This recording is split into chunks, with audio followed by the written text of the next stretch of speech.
Now I'm going to show you how to make a proper summer fruit jelly. And the first thing you need is some gelatin to set your jelly with. Now I've got leaf gelatine and I've got a bowl with some cold water. It's very important that the water's cold. Just drop the leaves in and leave them to soak. And I'll show you once they've soaked, they go all soft and squidgy. So just pop them in like that and set them aside to soften. And these are the fruits I've got. I'm going to put them all together into a large pan. I've got strawberries here, which are hulled and halved. In they go. I've got some blackberries, raspberries,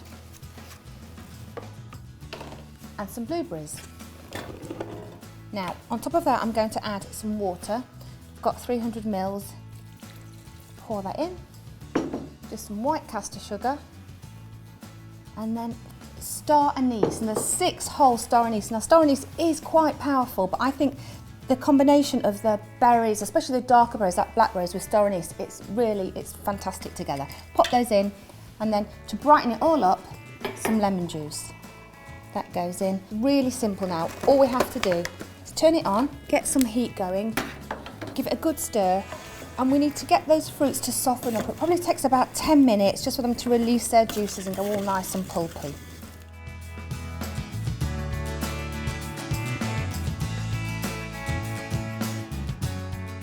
So my fruits are lovely and softened here. So I'm going to strain them now. I've got a very fine sieve sat over a heat-proof bowl. I'm just going to pour in a bit at a time. Still very hot, so you need to be careful here. And turn off the heat.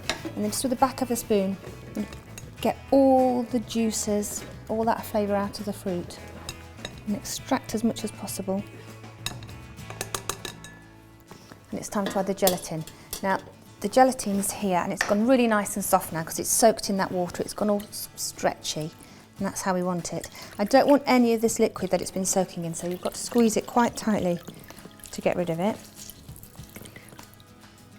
And then in it goes. And it's important that you really, really, really mix it in well, because that's going to help your jelly to set really nicely. Get rid of that water and just give it a good stir. I think the gelatin goes to sink at the bottom initially, so you've got to make sure you get it all up and it's all completely dissolved into that hot liquid. Now here's my mould. I've got a ceramic jelly mould. I think we're well blended. I'm just going to carefully pour it in.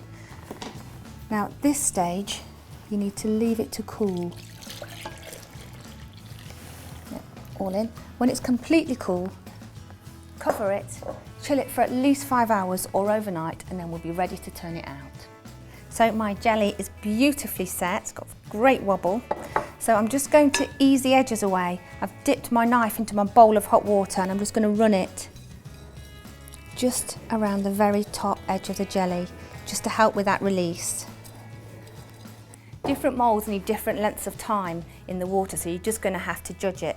Metal and plastic tend to be the quickest, whereas glass and ceramic can take just a few extra seconds. So just pop it in.